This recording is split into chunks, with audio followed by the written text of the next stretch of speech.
Montana Territory, August 1879. The first thing he saw was blood smeared against her temple, her knees torn raw, and her left boot missing. She was slumped in the dirt like someone who had given up trying to stand, the dry wind sweeping her hair across her face. The sun was high, throwing sharp light across the open land near the Judith River. He reined in his horse fast. The woman looked up slowly, blinking like she had not seen another soul in days. There was no fear in her eyes, just exhaustion and pain. Victor Shepard swung down from his saddle before she spoke a word. "You all right?" His voice came low, steady, like he was talking to a wounded animal. She tried to answer, but her lips were cracked, and what came out was barely a whisper. He stepped closer, crouched beside her, and reached for his canteen. She flinched hard when he touched her arm. "I ain't gonna hurt you," Victor said gently. "Just water." She hesitated, then nodded once. He held the canteen to her lips, watched her take slow, careful sips. Her hands trembled. The edges of her fingernails were caked with dried blood. She was maybe in her early 20s, maybe younger. It was hard to tell under the dust and bruises. Her dress was torn at the hem and across one shoulder. "What's your name?" he asked, still crouched. She looked at him for a long moment, then said, "Naomi Stiles." He gave a small nod. "Victor Shepard, you got people nearby, Naomi?" Her mouth twitched like she wanted to cry but had no tears left. "No," she said. "I do not have anyone." Victor looked out toward the stretch of road behind her. There was no wagon, no horse, just dried tracks and buzzards in the sky. "What happened?" he asked. She dropped her gaze. "Wagon train left me behind, said I slowed him down. I twisted my ankle 2 days ago." She gave a bitter laugh. "Guess I was not worth the wait." Victor's jaw tightened. "They just left you out here." "I begged them not to. I had nothing left but a blanket and a tin cup. They took both." He stared at her, trying to picture what kind of people could do that. Then he looked at his horse, at the spare bedroll tied behind the saddle. "I have room," he said finally. Naomi blinked like she had not heard him right. He stood, offered his hand. "You do not have to stay in the dirt, Naomi. Come on, I have room." She stared at his hand, then looked up at his face. There was no pity in his eyes, just quiet strength. Slowly, she reached out and took it. He pulled her gently to her feet. She stumbled, and he caught her easily, one arm steadying her waist. She was light as a bird, her body worn down from hunger and sun. He could feel her ribs through the torn fabric of her dress. "I will lift you up," he said, and she gave a small nod. Victor helped her onto his horse, then climbed up behind her, keeping one arm around her so she would not fall. She leaned back against him hesitantly at first, then with more weight as her body gave up the fight. They rode in silence for a long while, the land stretching wide around them, the sky endless overhead. Naomi's head dipped once, then again. "You can sleep," Victor said. "I will keep you safe." She did not reply, but her body relaxed against his. She believed him. By the time they reached his cabin, the sun was starting to sink low over the hills.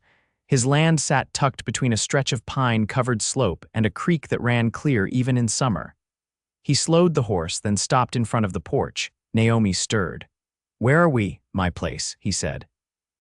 "You need rest, food, a place to heal." She looked up at the small log cabin, the smoke rising faint from the chimney. "You live here alone?" "Yeah," he helped her down carefully. She winced when she put weight on her left foot. "Let me carry you." She started to protest, then saw the look in his eyes and gave up the fight. He lifted her in his arms and carried her inside. The cabin smelled of dry wood and coffee. A small fire cracked in the stone hearth. He set her down gently on a cot against the wall, then handed her a folded blanket. "I will boil some water. You can clean up a bit. I will find you something to wear." She looked at him, uncertain. "Why are you doing this?" Victor met her gaze. "Because leaving you out there would have been wrong." Naomi held the blanket tighter. Her voice came quiet. "Thank you." He nodded once and stepped out to fetch the kettle. She washed while he chopped vegetables for stew. He laid out a clean shirt of his and a pair of soft wool pants folded small. They would hang on her frame, but they were warm and dry. That night, Naomi sat wrapped in the blanket, her hair clean and damp, her face free of dirt. The bruises stood out sharper now, but there was a calm in her eyes that had not been there before. Victor ladled out 2 bowls of stew and handed her one. She took a bite, then another, then looked up at him. "This is the best thing I have eaten in weeks," He smiled faint. Glad to hear it. They ate quietly, the fire crackling between them. Outside, the wind had died down. After a while, Naomi looked at him, her voice soft. Do you always help strangers like this? No, he said. But you are not a stranger anymore. She looked down at her bowl, cheeks pinking faint. They said little else that night, but when she laid down to sleep, she turned toward him, eyes open in the dark. Victor? Yeah, I do not know why you stopped for me. He was quiet a moment, then said, because no one ever stopped for my ma. I swore I would not be like the men who passed her by. Naomi did not reply, but she pulled the blanket up over her shoulder and shut her eyes. Victor watched her a while longer, then leaned back in his chair. She was here. She was safe. And something inside him, something old and quiet and buried, had started to move. The sun came slow the next morning, the light thin and pale through the cabin's only window. Victor stepped out early, the door closing soft behind him. The mornings held a hush out here, the kind that made a man move quieter than he needed to, as if the land was still deciding whether to wake. He split kindling by the shed, the weight of the axe swinging sure in his hand. Naomi had not stirred when he left. Her breathing had been even, her face turned toward the wall. He hadn't expected her to sleep through the night, but she'd done it. That meant something. By the time he came back inside, she was sitting up on the cot, hair braided back loose, his shirt tucked into the wool pants he'd left for her. Her ankle was propped on a folded quilt. She didn't look his way when he entered, just kept her eyes on the window. You hungry? He asked, setting down a bowl of cornmeal and dried fruit. She nodded, then hesitated. I'd like to earn my keep, if that's all right. Victor poured water into the tin kettle. You're not well enough to work, Naomi. I can sew or read for you. I don't like feeling useless. He paused, then nodded once. You ever work a ledger? My father kept books for a tannery in St. Louis. I helped him most days. He pulled a small account book from a drawer near the hearth and set it beside her. You can help tally the cattle tags. I've been putting it off. She opened the book, ran her fingers across the page like it was something familiar. Her voice came quieter. Thank you for trusting me. Victor didn't look at her. You didn't take the rifle by the door when I stepped out. That's trust enough for now. A flicker of something passed over her face, but she bent over the ledger without a word. Later, while the stew reheated, he stepped out to check the fence line near the pasture. His gelding watched from the shade as Victor tested a loose rail and hammered it back into place. He worked steady, but his thoughts kept trailing back to the woman inside, how quick she'd taken to the numbers, how her voice had gone easier by mid-morning. When he returned, she was kneeling by the hearth, feeding in a pine log. She stood too fast when she heard the door, grabbing at the mantel for balance. You shouldn't be on that ankle. I needed to stretch. I've been sitting too long. Victor motioned to the chair near the table. Sit there next time. You don't have to prove anything. She eased into the chair, lips pressed together. I'm not used to anyone noticing whether I sit or stand. He served her stew without a word, setting the spoon beside her hand. They ate in silence for a while, the only sound the clink of metal on tin. Naomi paused halfway through, rubbing her thumb over a knot in the wood table. Do you believe people can change? She asked suddenly. Victor finished chewing before answering. Depends what they're running from. She watched him. My mother said a woman's past always catches up, doesn't matter how far she goes. He looked at her then, not blinking. Your past doesn't ride my land, Naomi. Whatever it is, it stays behind you unless you say otherwise. Her eyes filled, but she blinked them clear. I made mistakes, trusted wrong, paid for it. Victor stood, took her empty bowl, and poured a second helping without asking. You're not the only one, she smiled then, not wide but real. That afternoon, she insisted on washing the cabin's linens. Victor brought her a basin and left her to it, figuring she'd stop if it hurt. She didn't. By sundown, the sheets were drying on the line, and she sat on the porch peeling potatoes with her wrapped ankle resting on a crate. Victor joined her, rubbing the ache from his shoulder after a long day of fence work. They watched the last light fade behind the trees. Naomi broke the quiet. You got any kin? No, not anymore. She didn't press. Instead, she said, I used to think I'd end up in a boarding house somewhere. Scrubbing floors, kept telling myself it'd be better than the street. He glanced over, her face half lit by the dusk. You're not in a boarding house now. No, she said quietly. I'm not. A breeze stirred the line of laundry. Somewhere down near the creek, a bullfrog called.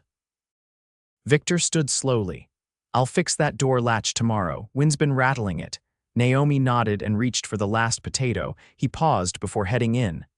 You feel safe here. She looked up at him, the knife still in her hand. For the first time in a long while. He gave a slow nod and went inside. She listened to his footsteps fade, then turned back to her work, the blade slicing smooth through the skin. The quiet between them was starting to feel less like silence and more like something being built. Victor found her outside before dawn, sitting at the edge of the creek with her feet in the shallows. Mist clung low to the water, and the first birds were just beginning to stir in the cottonwoods. He didn't speak right away.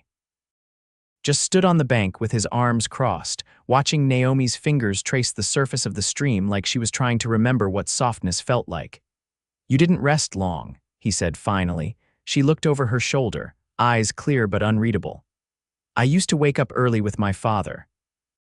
Before the tannery opened, he'd take me to the river back home. Said the water sounded different before the town started moving. Victor stepped down to where she sat and crouched beside her. You miss it? I miss who I was back then. She pulled her feet from the water and reached for a towel she'd brought from the cabin. Before I learned what people are capable of when they think no one's watching. Victor stood and offered his hand. She didn't hesitate this time. He helped her to her feet, but her weight shifted wrong on the bad ankle and she pitched forward. He caught her around the waist, steady as ever. Still tender, she muttered, frustrated. Give it time, he said. You're healing. When she nodded, it was more out of politeness than belief. They walked slow back to the cabin, her arm over his shoulder, his hand firm around her waist. The sky was warming now, and a pair of crows passed overhead, their wings silent in the morning hush. Inside, she made coffee while he checked the traps he'd set near the tree line. By mid-morning, they had 2 rabbits cleaned and simmering in a pot with wild onion and herbs from the small garden behind the shed. Naomi had taken to the kitchen like she belonged there, not with the desperation of someone trying to win favor, but with quiet care, like she wanted to give something back. After they ate, she sat at the table with a scrap of muslin and his bone-handled mending needle. Her stitches were small and even. She didn't look up when she spoke. I was promised to a man once, back in Missouri. He was older, had money. My mother said it would be a good match. Victor leaned against the door frame, arms crossed. Did you want him? No. But I didn't know how to say no back then, not in a way anyone would hear. She paused, threading the needle again. He drank, not too much at first, just enough to make him mean. Victor said nothing, but the muscle in his jaw flexed. One night he locked me in the stable. Said I needed to learn gratitude. She tied off the stitch, set the fabric aside. I climbed out the second-story window, broke my wrist on the landing, never went back. Victor shifted his weight. You don't owe me that story. I know, she said. But I wanted you to have it. The air between them shifted, not heavier, just fuller. After supper, he brought in a broken stirrup and a saddlebag that needed restitching. Naomi sat cross-legged on the floor, mending leather while he cleaned his rifle by the firelight. They didn't speak much. There was no need. When the sun dropped away and the wind rose outside, Victor moved to the fireplace and adjusted the damper. Naomi looked up from her stitching. You ever think of leaving this place? Used to, he said. After my brother passed. Thought about heading south, maybe working cattle through Texas. But every time I packed a bag, I'd find something worth staying for. She set the saddlebag aside. You found that before me? No, he said, voice low. Not until now. She looked at him a long time, her eyes soft in the firelight. Then she reached forward and took his hand, just held it. No words, no explanations. Victor didn't move, didn't speak. He just turned his palm into hers, rough skin against fine fingers, and let the room hold still around them. Outside, the wind sighed through the pines, and inside, something settled between them, quiet, steady, real. The wind shifted 2 days later, carrying the scent of pine smoke and distant rain. Victor stood on the slope behind the cabin, squinting toward the gray line of storm teasing the horizon. Naomi, seated on a flat stone nearby with her sketchbook open across her knees, glanced up from the page. You think it'll reach us? He shook his head. Not tonight. Might skirt north if it holds course. She tapped the end of her charcoal against the paper. I don't mind the rain. I figured you wouldn't. Naomi tilted the sketchbook toward him, a loose rendering of the creek, the cottonwoods bending into each other, and a stag half hidden behind the trees. The lines were bold, the strokes assured. You did that from memory. I've always drawn. When I was little, it was the only time my hands weren't expected to be busy with chores. She tucked the charcoal into a small pouch and wrapped the sketchbook with a strip of muslin. My father thought it was a waste of time. Said pictures don't feed you in the winter. Victor leaned against the fence post, arms crossed. He wrong, she stood slowly, testing her ankle. He wasn't right either. Sometimes a picture feeds your mind when the rest of you's starving. They walked back to the cabin side by side. Naomi didn't need his arm this time, though he stayed close enough to catch her if she faltered. Inside, the air was warm from the stove. She moved to the table, unwrapping a bundle of dried herbs she'd gathered that morning, yarrow and wild mint, some black sage. Victor watched her sort them into jars, her hands steady, precise. You've done that before, he said. Naomi glanced up. A woman I stayed with in Wyoming taught me to dry and blend them. She was half Shoshone, worked as a midwife. Said herbs don't lie like people do. Victor sat by the stove, pulling off his boots. You worked with her long, 3 months, until her husband came back from Fort McKinney. He didn't take kindly to strays. Victor didn't ask what happened next. He didn't need to. She moved to the hearth and stirred the pot that had been simmering since morning corn grits and smoked venison. The scent filled the room, earthy and warm. You ever think about marrying? She asked suddenly, without turning. He set his boots aside. Once. She glanced over her shoulder. What happened? She chose someone steadier. A storeman in Red Lodge. I don't begrudge her. I wasn't much good at staying in one place back then. Naomi ladled the grits into 2 bowls, set them on the table, then sat across from him. You're good at it now, she said. I didn't have a reason before. They ate in quiet, the kind that felt companionable, not strained. Naomi's hair was pulled back in a low twist, the nape of her neck damp from the stove's heat. When she set her spoon down, she met his eyes. I don't want to be a guest forever, Victor. You're not. I mean, I want to stay, if it's all right. He didn't answer right away, just reached across the table, took her hand in his, her fingers curled into his palm without hesitation. I'd like that, he said. Outside, the breeze picked up again, rustling through the pine. Naomi looked toward the window, then back at him. I'm not the same woman you found near the river. I know, he said. That one was waiting to be seen. This one knows she's worth it. She stood, moved around the table, and sat beside him. He shifted to face her, his knee brushing hers. Her hand stayed in his. Do you ever think, she said, voice low, that maybe we were meant to cross paths? He didn't smile, but his eyes softened. If I hadn't come down that trail that morning, I'd have felt something missing the rest of my life without knowing what. Naomi leaned her head against his shoulder, and he rested his cheek lightly against her hair. The firelight danced across the wall, throwing long shadows. Neither of them spoke again that night. Words weren't needed. The quiet between them had changed shape. It was no longer about healing or waiting. It was about belonging. And for the first time in years, Naomi didn't feel like she was passing through someone else's life. She was home. The first frost came early, crisping the garden leaves and silvering the cabin roof before the morning sun could melt it. Naomi stood on the porch with a wool shawl over her shoulders, watching her breath rise in the cold. The air smelled of pine bark and distant snow, and the land felt hushed, like it was holding itself still for winter. Victor came from the barn with a pail in each hand, boots damp from the creek where he'd broken the thin ice to fill the trough. His coat was worn at the sleeves, and his gloves had patches sewn in, but he looked content, the kind of peace that came from knowing what mattered and holding on to it. You'll need a heavier cloak soon, he said, setting the pails down by the door. I can stitch one, Naomi replied. There's still some canvas left in the chest, and your old blanket's thick enough for lining.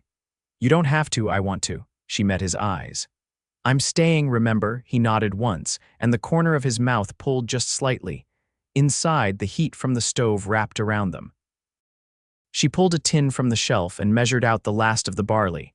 Victor glanced at the empty tin and raised an eyebrow. I can take a trip into town tomorrow, get what we need before the snow sets in. Naomi wiped her hands on a cloth. "I'll come with you." Victor hesitated. "You sure? Folks'll talk, I know that, but I'd rather they see me beside you than wonder about me alone here." He didn't argue. Instead, he reached for the ledger and added barley, flour, salt. Naomi watched him write, then stepped behind him and rested her hand on his shoulder. "Would it bother you what they think?" He looked up at her. "They can think what they like, I know what's true." The town sat a half-day's ride east. They left before daylight, bundled against the wind. Naomi rode behind Victor, arms around his waist, her cheek against his back. He didn't speak much on the trail, but she could feel the steadiness in him, the quiet strength that had never once faltered since the day he found her. When they reached the general store, heads turned. The clerk paused mid-count, and a pair of older women near the bolts of calico exchanged glances. Naomi stepped down from the wagon without waiting to be helped. Victor caught up to her and held the door. "You don't have to carry it all. I can." Inside, she moved through the aisles with purpose, selecting what they needed. Victor trailed behind, letting her lead. At the counter, the clerk rang up the goods without speaking until he reached for the paper of barley. "Didn't expect to see you back so soon, Shepard. We eat same as anyone," Victor said. The clerk folded the sack and glanced at Naomi. "You're the woman from the prairie." Naomi met his eyes. "I am." The man hesitated, then nodded. "Glad to see you upright." "Heard talk, but folks talk too much." "Then let him keep to themselves," Victor muttered, handing over coin. They loaded the wagon in silence. Once they were out of town, Naomi exhaled slow. "I thought it'd feel worse." Victor kept his eyes on the trail. "You held your ground. I had you beside me." He reached for her hand. Her fingers laced through his easily. Back at the cabin, dusk fell fast. Victor built up the fire while Naomi unpacked the dry goods. She moved slower than usual, her ankles still stiff from the ride, but her hands were sure. Later, he found her sitting on the floor, sorting through fabric scraps. She held up a worn square of blue calico. "This was in the trunk with the old quilt. It's still strong." "Thinking of making something? A cradle quilt," she said. "No use waiting." Victor knelt in front of her, resting his hands on her knees. "You're sure?" She nodded. "I'm late. I've been late before, but never like this. I can feel it. I'm not afraid." He leaned forward, resting his forehead against hers. "You won't do this alone." "I know," she said, voice quiet. "You've shown me." That night they lay curled together under the quilt she had mended weeks ago. The wind howled outside, but the cabin held warm. Snow came the next morning. They spent the winter tucked into the rhythm of small things: mending, chopping, cooking, planning. Naomi's belly grew slow and steady. Victor built a cradle from pine slats and lined it with the quilt she finished by mid-February. They spoke of names one night over stew, and when Victor suggested Caleb for a boy, Naomi smiled and said it sounded like someone who'd make it through any storm. By spring, the river ran high with meltwater, and Naomi walked farther each day. She moved with calm certainty, the kind that came from knowing where she belonged. The baby came in early May, just before dawn, with the whippoorwills still calling from the trees. A boy, strong, lunged, and dark-haired. Victor held him close, his big hands careful, reverent. Naomi, pale but steady, watched from the bed with tears tracking down her temple. "He's ours," she whispered. Victor kissed her forehead, then the baby's. "You brought him home." They named him Caleb, just as they'd said. They planted a garden that summer bigger than before. Victor added a small room to the cabin, and Naomi painted flowers along the windowsill. Folks in town stopped whispering after a while. When they rode in together, people nodded or tipped their hats. No one asked questions anymore. The land stayed quiet the way Victor liked it. The creek never ran dry, and Naomi kept sketching in the evenings, her drawings pinned along the walls. Caleb grew fast, his laugh ringing through the pines like something eternal. They never spoke of the past unless it rose between them gently, and when it did, they faced it together. Their love wasn't loud. It was built in small moments: a hand steadying a ladder, a bowl of stew left warming, a quilt pulled higher in the night. But it held strong, and it lasted. Years passed. The cabin weathered winters and blooms alike. And through it all, Victor and Naomi stood side by side, their hands always finding each other's, their hearts tied not by rescue but by choice. They had a life not perfect but whole, and it was good.